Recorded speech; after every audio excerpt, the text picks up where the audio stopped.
My dear friends, when you pray, do not tell God how big your problem is.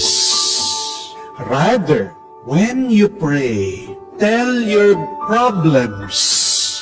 How big is your God? How do you pray? Paano kayo nagdarasal? Anong sinasabi niyo sa Diyos pag kayo'y nananalangin? Diba? Yan yung pagkukulang at kahinaan natin. Pag meron tayong problema, pag nag-uumpisa na tayong mangusap, magdasal sa Diyos, tuloy-tuloy sinasabi natin sa Diyos, ano yung ating mga suliranin, ano yung ating mga pagsubok, gaano kalaki ang ating problema. Pero ano ba ang pananampalataya? Ang pananalig sa Diyos ay nagtitiwala ka na mas malaki ang kanyang grasya kesa dun sa iyong pinagdadaanan na mabigat at mahirap sa buhay. Tandaan niyo po yan. Sabihin mo sa problema mo, gaano kalaki at makapangyarihan ang Diyos. Kesa sa palagi mong sinasabi kung gaano kalaki at kahirap ang problema mo. Talaga bang mapangyarihan ang Diyos? Oo naman. Basahin niyo po ang Biblia.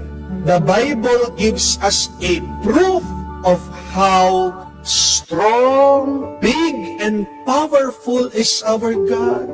Who is this God that we believe?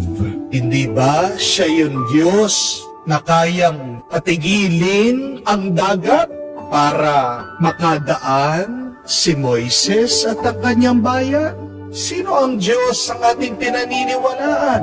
Kung hindi ang Diyos na kaya niyang sirain ang matataas na pader ng Jericho para makalusob at makapasok ang kanyang hinirang pinili si Joshua.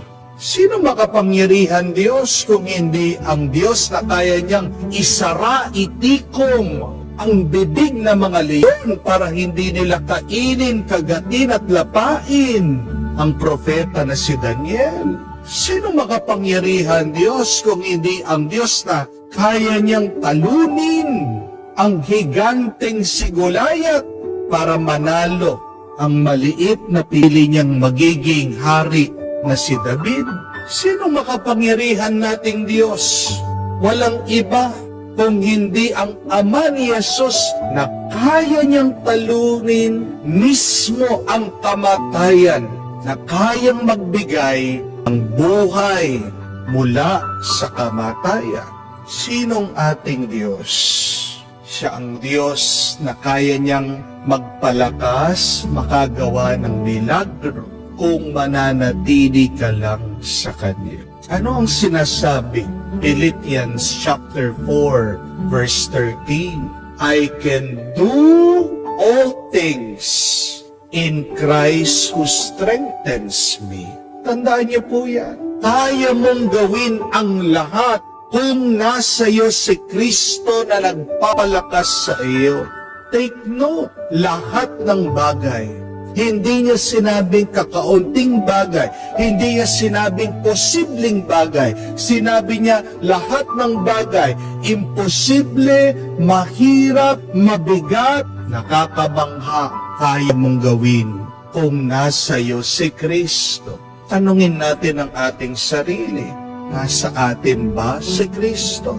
Kaya nga nakakamangha, nakakabilib sa unang pagbasa. Pinagbawalan na nga si San Pedro na wag nang ipanaral, wag nang ipahayag ang katotohanan tungkol sa muling nabuhay na si Kristo. Kung hindi, sila'y papakulong. Kung hindi, sila'y paparusahan. Pero naglakas loob siya. Pinatawag na nga siya doon sa konseho.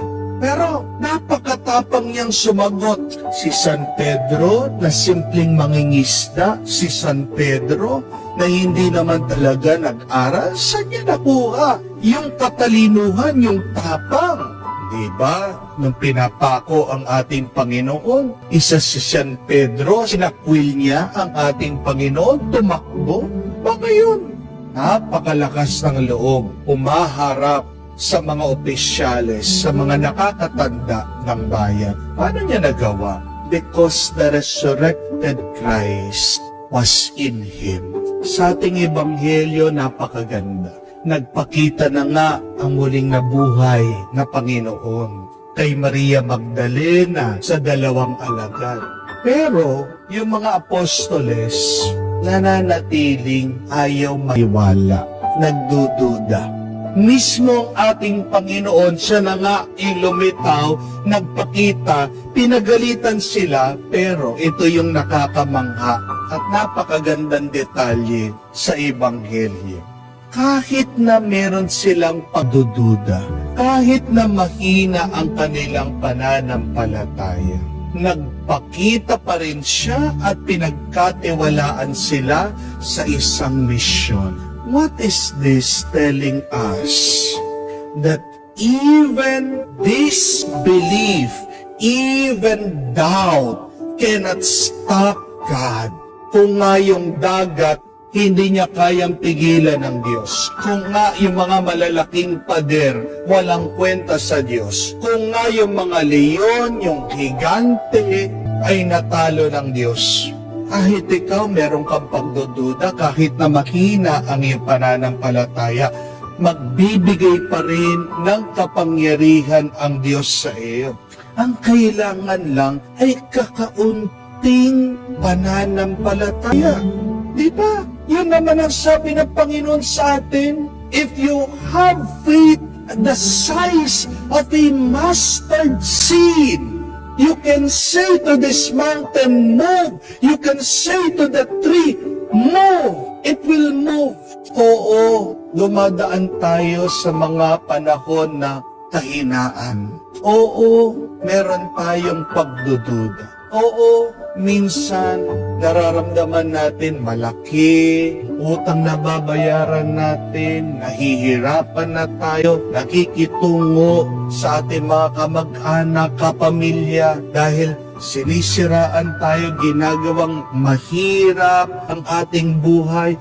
Oo, naiinis ka na dyan sa iyong asawa, ang tigas ng ulo. Oo, sawa ka na dyan sa iyong anak, sobrang pasaway. Oo, ayaw mo na, gusto mo nang sumuko dahil napakasakit ng iyong nararamdaman sa katawan. Oo, alam ko yung iba sa inyo, gusto nang umuwi sa Pilipinas, sumuko dahil naho-homesick, nadidepress. Totoo po ang mga realidad na ito. Totoo ang mga masasakit at malungkot na karanasan na ito. Pero kahit nakakaunti katiting na paniniwala kay Jesus, sapat na mapangyayari niya ang kanyang himala, ang kanyang kapangyarihan sa iyo.